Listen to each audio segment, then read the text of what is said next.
मानव है मेरे राम। अब राम जान रहे हैं सुग्रीव की पीड़ा। यही पीड़ा तो आधार बनेगी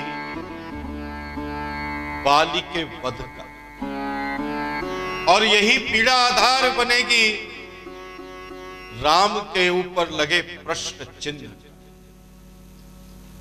सुग्रीव अपनी कथा सुनाते हैं, बताते हैं अपनी स्टोरी कि बाली और सुग्रीव दोनों वानर वर्ग के सगे भाई। बाली अत्यधिक बलशाली है,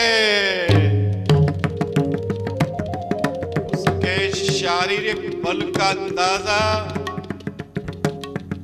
इसी बात से लगाया जा सकता है कि मल्ल युद्ध में रावण को परास्त कर चुका है बाली। इसीलिए रावण से उसकी मित्रता है और किष्किंधा को कोई भय नहीं है लंका से।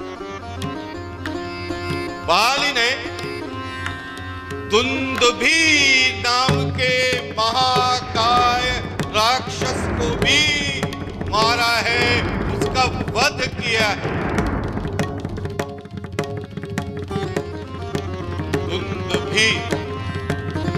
दुंदुभी राक्षस जब मरा था, जब उसका वध हुआ था, बाली ने किया था, उसकी आवाज पूरे जंगल को कांप गई थी, कपा गई थी। ऐसा था दुंदुभी। और इसीलिए जब कोई व्यक्ति बड़ी विजय प्राप्त कर लेता है तो कहा जाता है मेरे राम कि फला व्यक्ति की दुंदुभी बज रही है। और फिर क्या होता है आगे, ये जो राम कथा है उस पर श्रद्धेय नरेंद्र कोहली जी ने जो उपन्यास लिखे हैं, पौराणिक उपन्यास, में एक पूरा उपन्यास युद्ध का एक खंड है। बाली राज्य कर रहा है, बाली चल रहा है राज्य, सुग्रीव युवराज। और उसी समय एक महाकाय मायावी राक्षस आता है किष्किंधा। अपना रूप वो बदले हुए है, राक्षस रूप में नहीं है, मानव रूप में है, व्यापारी के रूप में है। बाली से उसकी बड़ी मित्रता हो जाती है और ये जो मायावी है ये बाली को भौतिक सुखों की ओर ले जाता है। शराब और शबाब में डुबो देता है बाली, डुबो देता है। और बाली अन्याय प्रिय क्रूर आचरण करने लगता है और मायावी किष्किंधा में लाता है अलका। रूपसी है और संपर्क कराता है बाली। तारा तो उपेक्षित रह जाती है, डूब जाता है नयन बाणों में अलका के बाली। और एक दिन नहीं, एक रात्रि में बाली जब मदिरा का भीषण पान कर चुका है, उसे अलका की याद आती है और वो अकेला, बाली तो बड़ा निर्भीक है, चल देता है अलका के आवास की ओर। द्वार बंद है अलका के आवास के। प्रहरी रोकता है बाली। बाली जो राजा है किष्किंधा का, उसे एक प्रहरी रोक रहा है। बाली प्रहरी का वध कर देता है, द्वार को तोड़ देता है और जब अंदर पहुंचता है तो अलका के साथ है माया। शब्द यहां अपना काम नहीं करते ऐसी स्थितियों में। अगर शब्द काम कर जाएं तो बहुत सी हिंसा रुक जाए। शब्द मौन है। भागता है मायावी, पीछे दौड़ता है बाली और किष्किंधा की चहर दीवारी में एक थोड़ा सा रास्ता बना लिया था मायावी ने। पता नहीं चल पाया था बाली को और उसके सुरक्षा सैनिकों से। उसी से कूद करके मायावी अरण्य में चला जाता है। बाली उसका पीछा करता है। खबर पहुंचती है सुग्रीव के पास। सुग्रीव भी दौड़ते हैं पीछे बाली की रक्षा के लिए और एक गुफा में प्रवेश कर जाता है बाली और मायावी। और जब प्रवेश कर रहा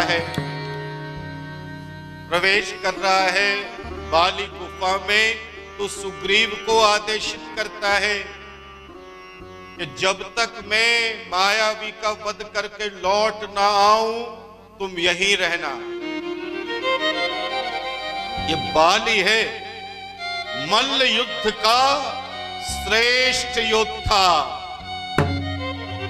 इसे भरोसा है केवल अपने बल पर। तो सुग्रीव रुक जाते हैं गुफा के द्वार पर। मायावी और बाली प्रवेश कर जाते हैं गुफा में। दिन बीतते जाते हैं, महीनों में बदलते जाते हैं। एक दिन गुफा के द्वार से रक्त का प्रवाह शुरू हो जाता है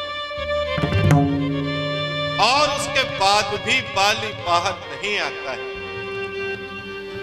तो सुग्रीव को लगता है कि बाली का वध कर दिया है मायावी ने। तो एक पत्थर रख करके द्वार पर गुफा के लौट आता है सुग्रीव किष्किंधा। कुछ दिन बीतते हैं और फिर वध कर देता है मायावी का बाली और लौट करके आता है किष्किंधा। इस बीच क्या हुआ कि सुग्रीव को जो किष्किंधा के अन्य लोग थे, मंत्री, उन्होंने मिलकर के राजा बना दिया। कारण क्योंकि सुग्रीव तो पहले से ही युवराज है, सेकंड टू किंग। वलीहत कहा गया इसको, उलुग खां कहा गया सल्तनत काल में। तो सुग्रीव राजा बन गया है। और जब बाली आता है और देखता है कि राजा सुग्रीव है और सुग्रीव ने प्रतीक्षा नहीं की है बाली की, इससे क्रोधित बाली सुग्रीव को मार पीट करके भगा देता है, राजा से हटा देता है, राजा के पद से, राज्य से भगा देता है। बाली की गलती भी नहीं है, सुग्रीव की भी गलती नहीं है। गलती है लैक ऑफ कम्युनिकेशन, संवाद की कमी।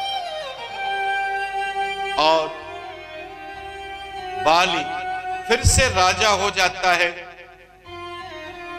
और राजा होकर के, क्योंकि सुग्रीव को तो भगा दिया है राज्य से, इसलिए सुग्रीव की पत्नी रूमा को बाली अपनी पत्नी बना लेता।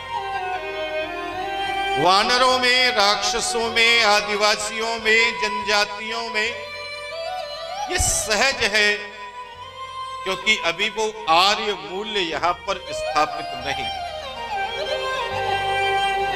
तब से सुग्रीव रह रहा है ऋष्यमूक पर्वत।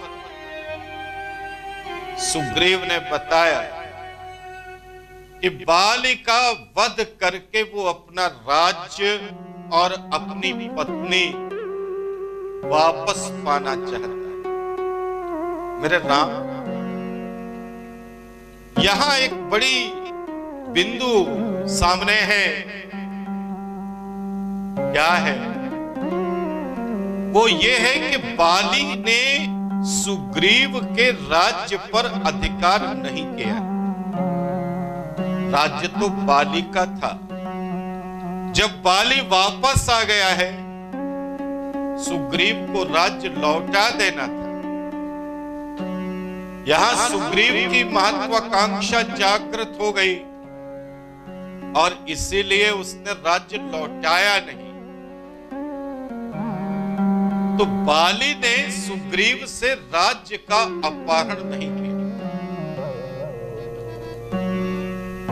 लेकिन सुग्रीव तो राम से जानना चाह रहे हैं कि क्या राम उनकी सहायता कर सकेंगे बाली का वध करने में। राम के व्यवहारवाद में भावनात्मक मिश्रण हो गया है और बस पीछे छूट रहा है तो सामाजिक न्याय का सिद्धांत, जो राम की मूल संकल्पना है। लेकिन जो है सो है। ओशो लिखते हैं कई बार कि जो है सो है, क्योंकि राम तो मानव है और जो श्रेष्ठ मानव बहुत कुछ सकारात्मक करता है, कुछ ना कुछ तो उससे भी छूट जाता है। प्रोएक्टिव से कहीं ना कहीं किसी रूप में वो रिएक्टिव भी हो जाता है। यही हुआ राम के साथ। राम ने सुग्रीव को बाली से युद्ध करने के लिए प्रेरित किया। सुग्रीव तो बहुत डर रहा है मेरे राम, वो बाली के बल को जानता है। राम ने स्पष्ट कर दिया कि संघर्ष सुग्रीव का है, इसलिए आगे तो उसे ही आना होगा। सुग्रीव की सहायता राम करेंगे, ये तो ठीक। सुग्रीव और बाली के मल्ल युद्ध में राम ने पेड़ के पीछे से बाण मारकर बाली का वध। राम जानते थे कि महाबली बाली से प्रत्यक्ष युद्ध नहीं किया जा सकता है और ना ही जीता जा सकता। राम मल्ल युद्ध के व्यक्ति नहीं, स्वयं को सक्षम नहीं पाते हैं राम मल्ल युद्ध में। इसीलिए राम ने पीछे से छिपकर वार किया। वध हो गया बाली का।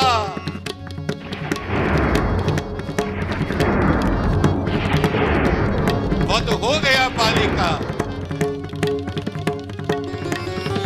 राम के निर्देशन में बाली की अंत्येष्टि और उत्तर संस्कार किए गए। सुग्रीव का राज्यारोहण हुआ। बाली के पुत्र अंगद को युवराज के पद पर अभिषेक किया गया। अभिषेक किया गया और इसी बीच राम की प्रेरणा से बाली की पत्नी तारा ने सुग्रीव से विवाह किया। आर्यों के मूल्य आर्यों के लिए हैं, वनवासियों के मूल्य वनवासियों के लिए हैं। राम अपने मूल्य थोपते नहीं है, स्पेस देते हैं। राम अपने राम राज्य के प्रसार में रज गुण का प्रयोग करते हैं। राम का रज सिद्धांत है, मेरे मूल्य मेरे लिए हैं, तुम्हारा मूल्य तुम्हारे लिए है। अगर मेरा मूल्य अच्छा है तो आज नहीं तो कल तुम स्वीकार कर ही लोगे। राम दूसरों को स्वतंत्रता और स्पेस देना जानते हैं। मेरे राम किष्किंधा कांड में राम के द्वारा बाली का वध एक बेंचमार्क घटना मानी जाती है। प्रश्न है, प्रति प्रश्न है बाली के वध को लेकर, लेकिन उत्तर भी है उसके। मानव है मेरे राम, मानव है मेरे राम। अंगद सहित करहूं तुम राजू, अंगद सहित करहूं तुम राजू। संतत हृदय धरहूं मम काजू। जब सुग्रीव भवन फिर आए, राम प्रवर सन गिरि पर छाए।